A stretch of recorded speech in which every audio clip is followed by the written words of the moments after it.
ये फरमाइएगा कि 43 से इस्तीफे आज भी कबूल हो गए, तो अब कौमी असम्बली से तो आप फारिग हो गए और पंजाब असम्बली वो टूट चुकी है, खैबर पख्तूनख्वा असम्बली वो टूट चुकी है। अब आपका अगला लाहे अमल क्या है?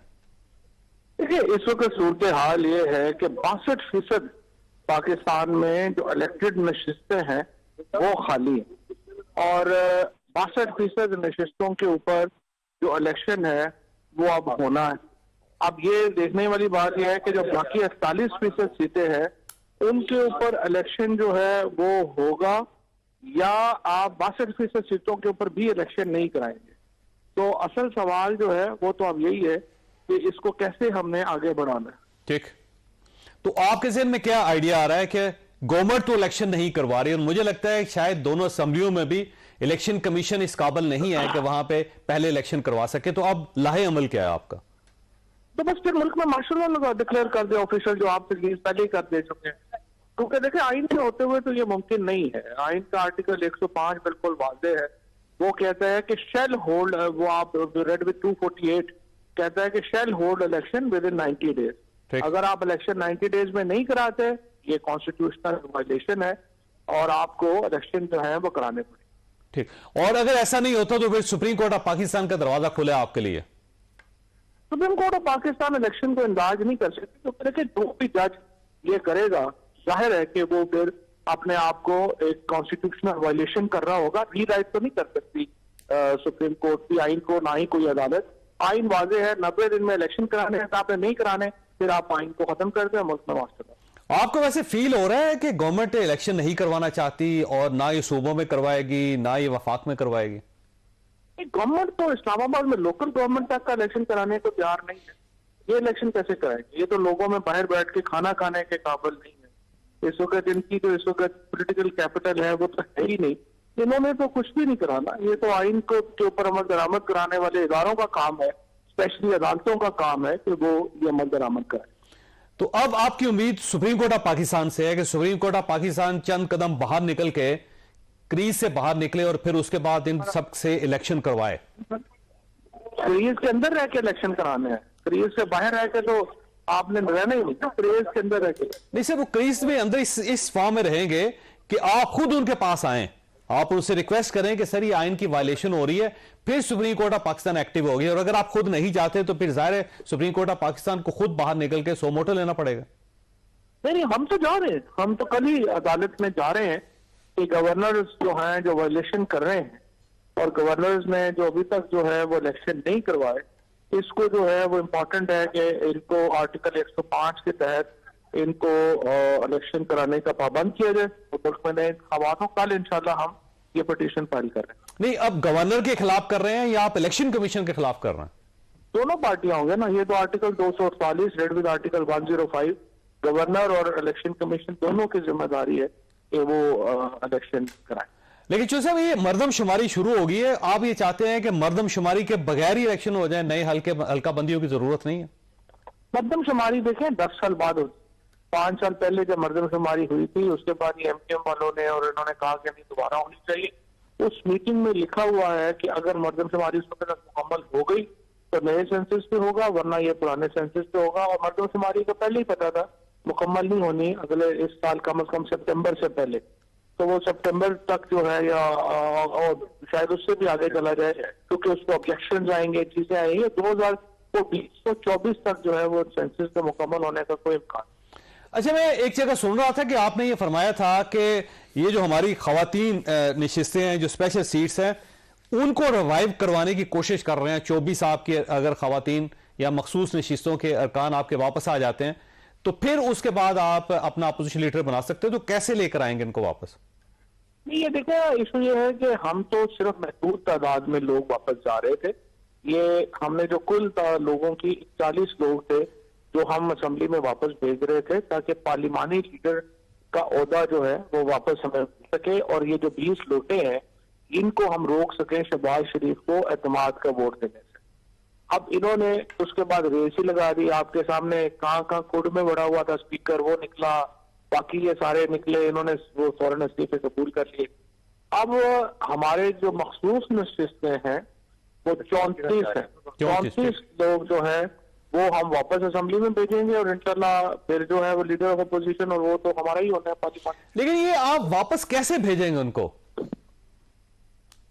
क्योंकि वो लोग जो हैं वो तो इलेक्शन कमीशन ने नोटिफाई कर रहे हैं ना। हमारे जनरल इलेक्शन कानून ये है कि जनरल इलेक्शंस में जो सीटें हैं उसी तनासुब से वो सीटें हमें मिली हुई हैं, वो सीट्स तो हमारी हैं, तो वो इलेक्शन कमीशन ने उनको नोटिफाई करना है।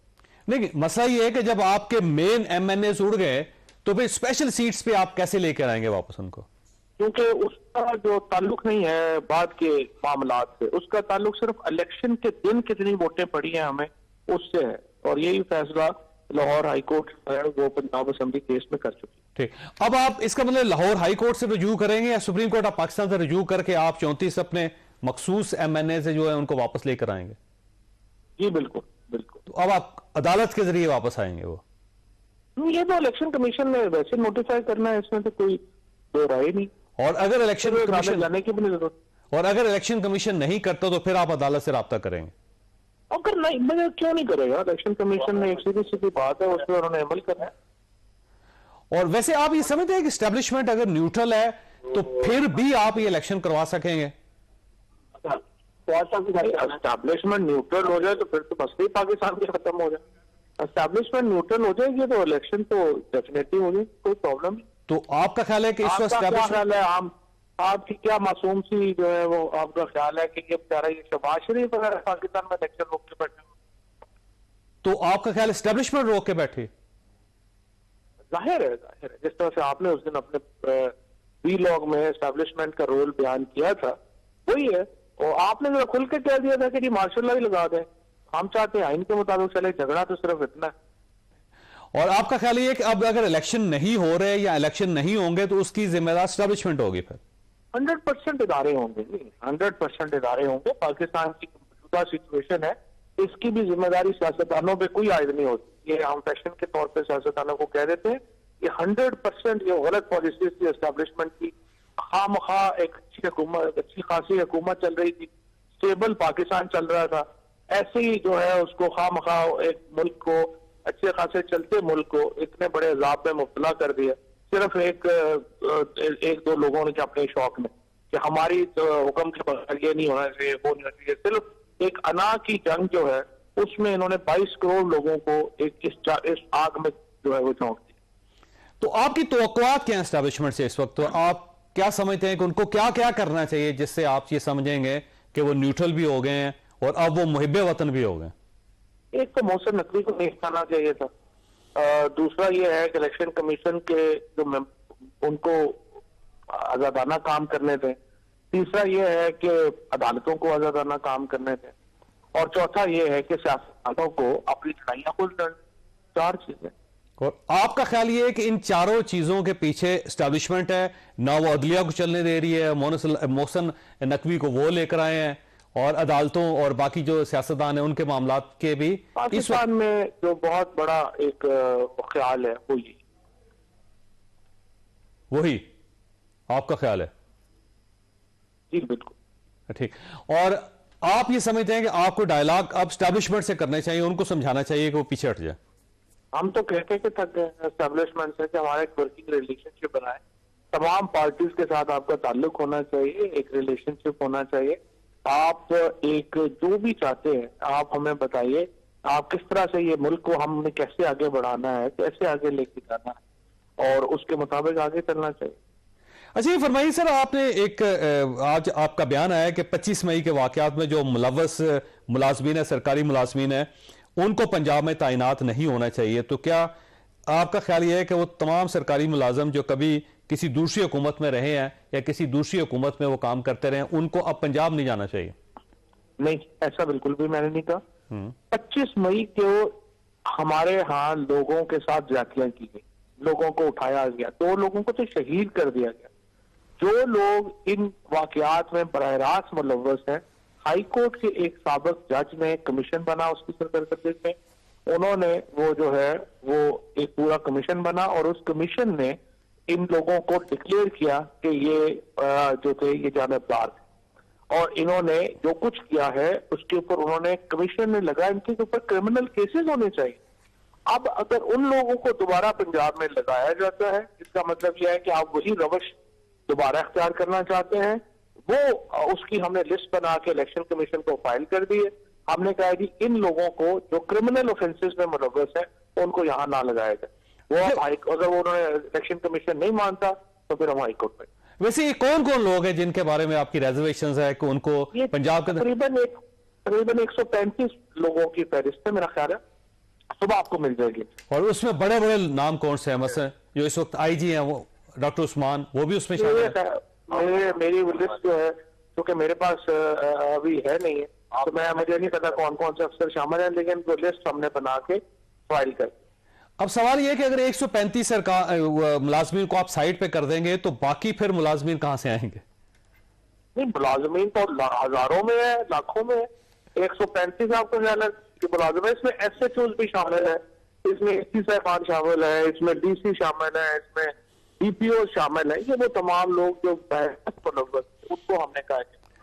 लेकिन फवाद साहब इस तरह तो फिर जो भी पोस्टिंग होगी उससे पहले आपसे मंजूरी लेना पड़ेगी कि आपको इस अफसर पे रिजर्वेशन तो नहीं है, इस असिस्टेंट कमिश्नर को लगा दें, इस SHO को लगा दें, इस DPO को लगा दें, इस RPO को लगा दें, इस सेक्रेटरी या चीफ सेक्रेटरी को लगा दें। तो हर बार फिर लिस्ट आपके साथ वेरीफाई होगी फिर उससे। वो इलेक्शन जो केयर टेकर गवर्नमेंट की एक क्लास जो एक समझिए कि तस्वुर है वो है ही है कि आपने वो लोगों को लगाना है जो दोनों साइडों को काबिल कबूल। अगर एक को इतना बरह रास्त मामला मुलव्वस है उसको नहीं लगाया जा सकता। ये केयर टेकर गवर्नमेंट का इनहेरेंट रूल 130 जो है इसका इलेक्शन कमीशन का, वो कहते ही है कि न्यूट्रल लोग जो है वो लगाए जाएंगे और वो जो दोनों साइडों को काबिल कबूल। अच्छा, वैसे 2018 में खैबर पख्तूनख्वा में आपकी गवर्नमेंट थी और 2018 में ज़ाहिर वहां पे नए इलेक्शन हुए थे। उस वक्त आपने अपोजिशन को ये फैसिलिटी नहीं दी थी कि वो अपनी मर्जी के या आपसे कंसल्ट करके वहां पे ऑफिसर्स तैनात कर सके? खैबर पख्तूनख्वा का माहौल और तरह से, वहां तो अभी कोई ऐसा मसला नहीं है। वहां पे तो आपने देखा चीफ मिनिस्टर भी जो है वो उन्होंने मिलकर लगा लिया। मसला जो है वो पंजाब में है। पंजाब में एक बड़ी बिटरनेस है और उसकी वजह से हालात जो है वो ऊपर नीचे हुए हैं। आई विश के पंजाब की भी इतनी ही मेच्योर हम कर लेते और सिर्फ मियाँ साहब ज़राअत के माहिर हैं। 22 मिलियन एकड़ जमीन आबाद है, ये बाकी सारा बंजर पड़ी है। हमारी ये ख्वाहिश है कि हम बाकी जो बंजर जमीनें हैं इसको भी अपने ग्रेजुएट, जरी ग्रेजुएट और नौजवानों में तकसीम कर ले और इंशाअल्लाह उसको ट्रैक्टर भी देंगे, उसको खाद भी देंगे, उसको बीज भी देंगे और ज़राअत के हवाले से एक खुसूसी चैनल भी हम कायम करेंगे जिसका और कोई काम नहीं होगा, यही है। उसको ट्रैक्टर भी देंगे, उसको खाद भी देंगे, उसको बीज भी देंगे और ज़राअत के हवाले से एक खुसूसी चैनल भी हम कायम करेंगे जिसका और कोई काम नहीं होगा, यही है कि ग्रीन पाकिस्तान कैसे बनाया जाए। मेरे प्यारे भाइयों, मैं इसलिए आपसे शेयर करना चाहता हूं कि जमात इस्लामी ने जो प्रोग्राम बनाया है उसमें यही है कि हम 3 चीज़ों पर फोकस करेंगे। तालीम और हमारे पाकिस्तान में ये मुफ्त होगी, ये रियासत की जिम्मेदारी है और सेहत की सहूलियात ये रियासत की जिम्मेदारी है। और फिर तीसरी बात यह है कि ये अफसोस की बात है कि इतने बड़े पाकिस्तान में लाखों लोग हमारी फुटपाथों पर जिंदगी गुजारने पर मजबूर हो। नबी मेहरबान ने फरमाया है कि असुल्तान वली मल्ला वली लहू, जिसका कोई वारिस ना हो सुल्तान उसकी यानी हुकूमत उसकी वारिस है। तो इस वक्त भी पाकिस्तान में जो मुझे अल खिदमत फाउंडेशन ने फिगर दी है 46 लाख लोग यतीम हैं और 56 लाख लोग माजूर है। ये यतीम बच्चे और ये माजूर, इनकी कफालत का कोई इंतजाम नहीं है।